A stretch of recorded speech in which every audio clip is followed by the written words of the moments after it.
What's going on, everybody? C4 here today, bringing you your updated 2.0 defensive tackle ratings. We're going to be doing today, you're going to get a two-parter, two separate videos. One will be defensive tackle, one will be defensive end. I figured it was worth separating these into two separate videos, even though the defensive tackles, the pure tackles in this year's draft class, aren't necessarily strong. There certainly are some playmakers that y'all should be keeping an eye on. So, in the 1.0 rankings, number 5, I had Caleb Brantley. At number 4, I had Chris Wormley. Number 3 was Solomon Thomas. Number 2 was Malik McDowell. And number 1 was Jonathan Allen from the University of Alabama. And I'd say that, the top end usually stays somewhat the same. But realistically, Solomon Thomas is not a defensive tackle. He's more of a defensive end. Same could be said for Chris Wormley, the player from Michigan.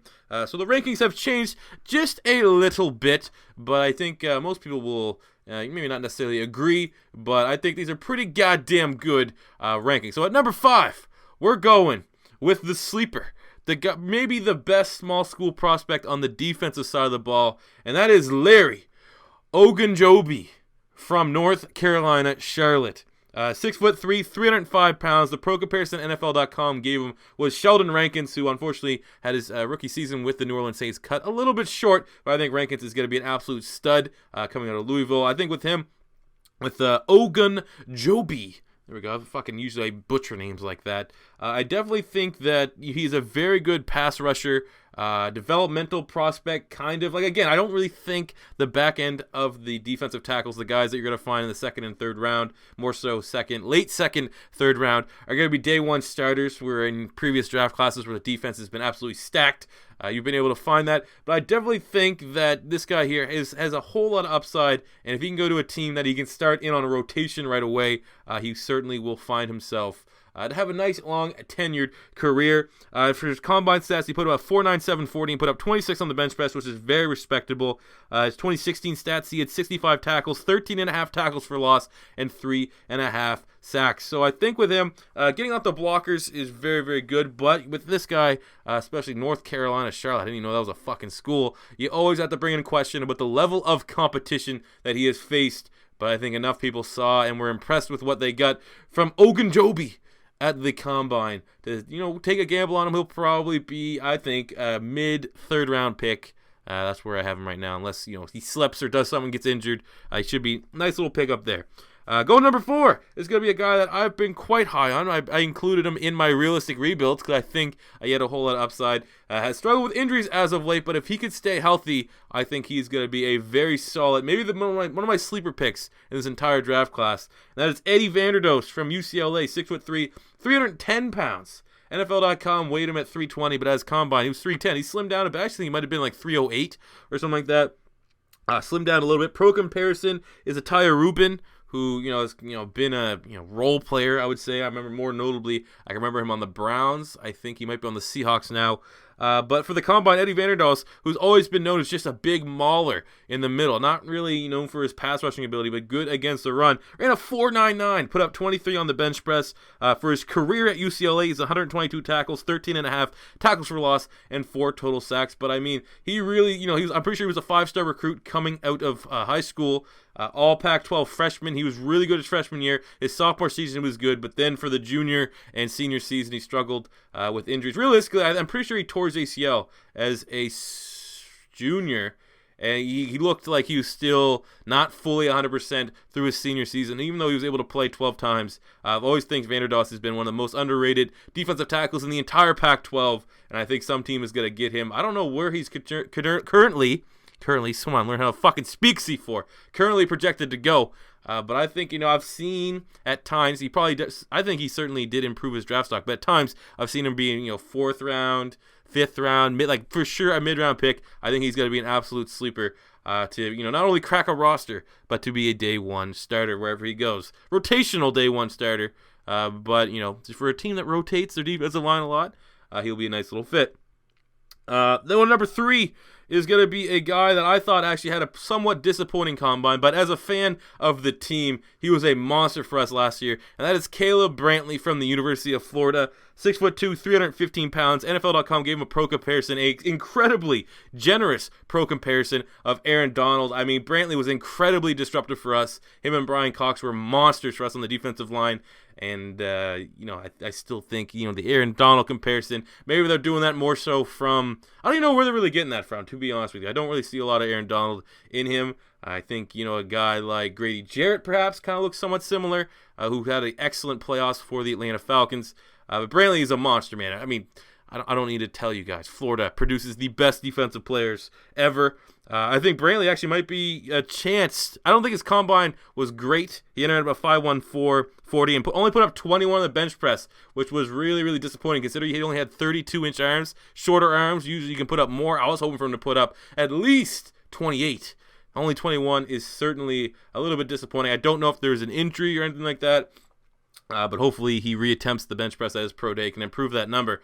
But I think Brantley is an absolute stud. I can see a team, Dan Quinn has his Florida Gator ties. He'd be a nice fit on that defensive line for the Atlanta Falcons. But, there's been talk that he's been a, upper bottom half of the first round, upper second round. I think that's probably where they go. They might be too rich for Atlanta's blood.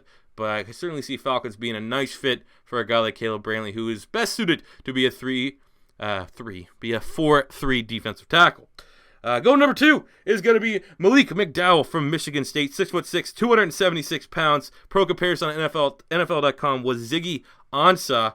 And with Ziggy Ansah, I think Ansah's a much better athlete. But McDowell certainly, he had some questionable interviews I've seen, where he fucking said like he was kind of a difficult player to coach on Michigan State. He said he wanted to play safety. I assume that was pretty tongue-in-cheek and taken out of context. But, a lot of people were worried that he hurt his draft stock with the combine interviews. And then he went up and put up a 4.85 40 and 23 on the bench press. Obviously, the bench press, not ideal, but he definitely has long arms and it's tougher to get higher bench press numbers. But the 4.85 is very, very nice for him. But I still don't think that's really Ziggy Ansah territory. Ziggy Ansah was a combine warrior coming out of BYU. But with McDowell's career numbers, 88 total tackles, 24.5 tackles for loss, and 7.5 sacks. Big-time player on Michigan State. Had a couple injuries last season, but I think as a whole, his body of work at Michigan State is very, very strong, and he could definitely be a guy that gets picked in the later end of the first round. I don't really think defensive tackle is that big of a need for a lot of teams, so much that, I really after the number 1 prospect, who is, we're not going to say yet just because it is a list format video, but I think there is a massive drop-off from the number 1 prospect and everyone else. Which is pretty much the thing going for the defensive line. For both defensive tackle and edge rushers, there's really number 1 guy, and then there's everyone else. But I think McDowell certainly will have a nice career in the NFL if he can get over, the whole, is he fully committed? Which is questions for a couple other players in this year's draft class. But I think he'll be a nice fit in the. I would guess. I'm gonna guess he'll be taken in the first 15 picks of the second round. And then at number 1 is Jonathan Allen from the University of Alabama, 6'3", 200. I think he currently listed on NFL.com at 291. I think he was 286. And his pro comparison was Fletcher Cox. Did not test as well, I don't think, as Fletcher. I think Fletcher Cox is a little bit more athletic, but the tape for both Allen at Alabama and Fletcher Cox when he's at Mississippi State look very, very similar. These guys both lived in opposing teams' backfield. For his combine, he ran a flat 5.0 flat, which is not bad. But the 21 reps on the bench press is a little bit alarming, but he had some shoulder injuries. Actually, potential red flags. People are a little bit worried about the durability of his shoulders. Kind of reminds me of the talk about Jay Ajayi when he had that bone-on-bone knee. Obviously different body parts. But, similar storylines, if you will, about injuries coming into the combine. But I think Jonathan Allen, for me, he's the, I think Mike Mayock said it best, and I totally agree with it. Jonathan Allen and Myles Garrett, I think, are the 2 safest players in this year's draft class to get.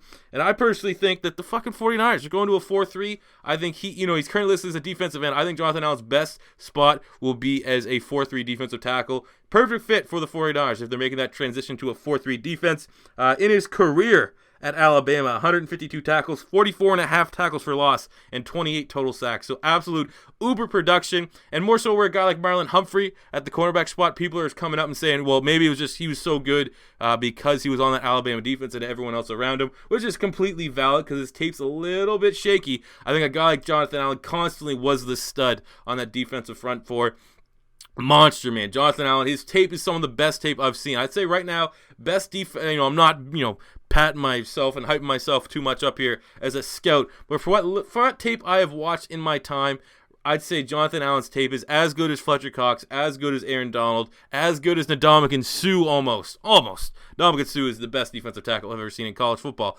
But he's right there. If I was coming up with the top 5, he'd probably make that short list. And even more so, he's on a defense with a bunch of freaks. Always the best defense. And when you're the best player on the best defense, you're definitely going to go top 5. And I think he should be the second name off the board to the San Francisco 49ers. But that may change by the time you guys see my next mock draft on the channel. So there, guys. As we wrap up here, we're going to give out the awards.